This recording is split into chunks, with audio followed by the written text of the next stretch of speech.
The movie begins with a girl exploring a forest alongside a mythical creature. After flying around the market with her friends for a while, we discover that she is a princess named Ellen. A guard sees her approaching from afar and instructs that the gate be opened for the princess to pass through. Her friends want to accompany her since today is her 15th birthday and she is supposed to throw a party. However, Ellen refuses, saying she wants to spend time alone with her parents on her special day. As Princess Ellen approaches the palace gates, the minister appears and informs her that the king and queen, her parents, are requesting an audience with her. Ellen practices a good excuse to give her parents for leaving the palace. Just as she meets them, it is revealed that her parents are actually monsters. They weren't always like this. They were once humans ruling the kingdom peacefully. However, last year, while exploring the forest, a mysterious darkness appeared and cursed them, turning them into monsters. Only Ellen and the palace workers know about this. The people of the kingdom remain unaware. Since the incident, Ellen's life has not been easy. The burden of ruling the kingdom now lies on her young shoulders. She performs duties her parents are supposed to handle, such as signing papers, inspecting troops, and issuing laws. Beyond this, she's taken on the role of caretaker for her parents, feeding them, brushing their teeth, bathing them, and cleaning up their messes in the palace. Her nights are sleepless due to the overwhelming responsibilities. Meanwhile, the kingdom's general and its people have grown impatient. They demand to see the king and queen, as they have not been seen for over a year. The palace ministers, Bowler and Nazar, inform Ellen that they can no longer keep the people at bay. They've run out of excuses and warn her that the situation is becoming dire. Ellen needs more time to break the curse, as revealing her parents' monstrous forms would be disastrous. Ellen falls onto her bed, screaming in frustration, but her mood improves when the royal postmaster arrives with an update on her message to the Oracle of the Sun and Moon. The oracle resides in the dark forest of eternal darkness, so the postmaster had sent 8 of his best birds to deliver her message safely. Out of the 8, 7 birds were turned to stone after consuming enchanted berries of petrification. Only 1 bird successfully delivered the message and returned with a reply. In the oracle's reply, they instruct Ellen to add water to the note. When she does so, the Oracle of the Sun and Moon appears. They agree to help her, but insist on seeing her parents' monstrous forms to determine how to break the curse. They promise to arrive on the 3rd day of the month, which happens to be Ellen's birthday. Ellen is overjoyed at the prospect of ending this ordeal. Meanwhile, Nazar and Bowler, exhausted from the chaos caused by Ellen's monstrous parents, fear they can no longer hide the truth from the people. They propose a drastic plan, announce the king and queen's death, and crown Ellen as the new queen of the kingdom. Ellen agrees to this plan only if the oracle fails to break the curse. Later, Nazar and Bowler sing a happy birthday song for Ellen. Soon after, the palace steward announces the arrival of the Oracle of the Sun and Moon. A gigantic frog enters the castle, carrying the oracles, and jumps to meet Ellen. To her surprise, the oracles are not what she expected. They rate the frog 5 stars for its excellent ride and bid it farewell. Ellen introduces her parents to the oracles, who are terrified upon realizing the curse is literal and not a metaphor. Upon examining her parents, the oracles conclude that the curse originates from the dark forest of eternal darkness.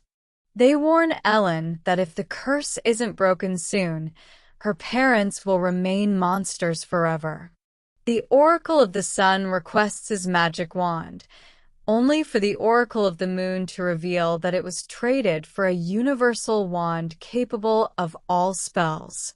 As they attempt to use the wand to break the curse, Ellen's monstrous parents lash out and attack them. The oracles narrowly escape, thanks to their trusty frog. Furious and heartbroken, Ellen confronts her parents, blaming them for ruining her only chance to save them. She resolves to go along with Nazar and Bowler's plan. On the same night, Ellen is crowned as the new queen of the kingdom. With a heavy heart, she locks her parents in a cage to be taken to the forest, where she can visit them from time to time. The next morning, Ellen shows up to give her parents a share of her birthday cake, only to discover they have escaped from their cage. When she looks out from the palace balcony, she sees them causing chaos in the town. The general, alarmed by the situation, prepares the battalion to attack the monsters. Ellen rushes to stop the general and his army from hurting her parents.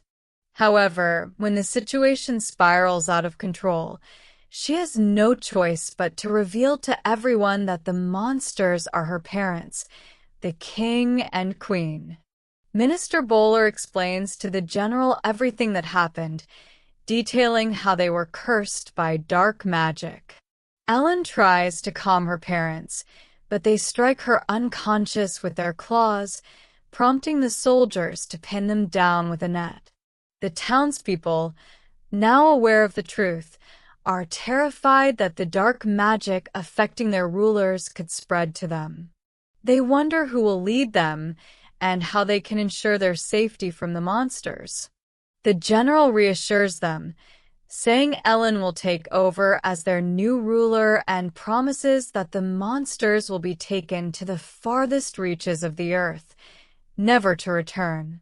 Ellen, deeply saddened by the unfolding events, contemplates a way to free her parents. Her fortune changes when she finds the Oracle's wand, which they accidentally left behind during their escape. Using the wand, she contacts the oracles through a hologram.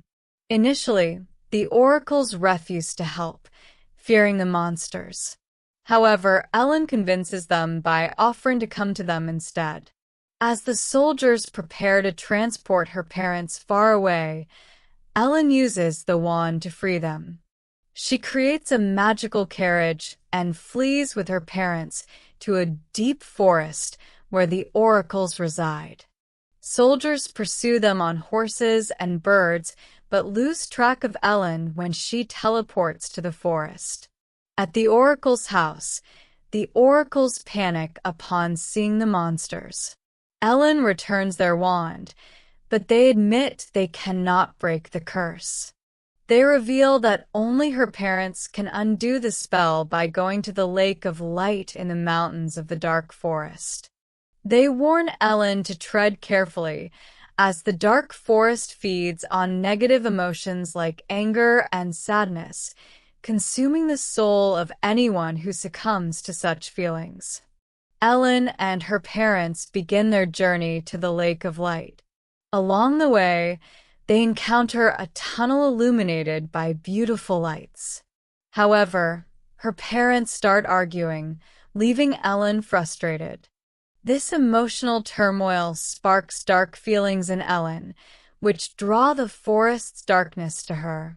Sensing her danger, her parents unleash a bright, pure energy that dispels the darkness and saves her.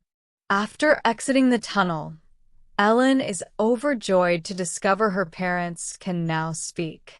Unfortunately, they don't recognize her as their daughter and believe themselves to be just monsters who can talk. Meanwhile, the general tracks Ellen's trail, leading him closer to their location. Ellen and her parents eventually reach a sandy area that starts sinking under their feet. As they argue about how to proceed, the darkness resurfaces. To stop it, Ellen devises a plan to make her parents work together by saving a baby bird in distress. Their teamwork dispels the darkness. Just as the general and his soldiers arrive to capture them, Ellen's father uses the sand to create a fog, allowing them to escape. Finally, Ellen and her parents reach the mountaintop, where they see mystical creatures caring for their young. This sight triggers her parents' memories. They recall their identities as the king and queen and recognize Ellen as their daughter.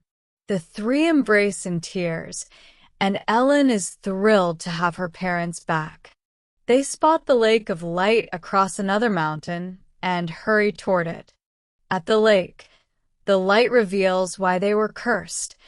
The king and queen had argued while passing through the dark forest, breaking its prohibition against anger and fighting.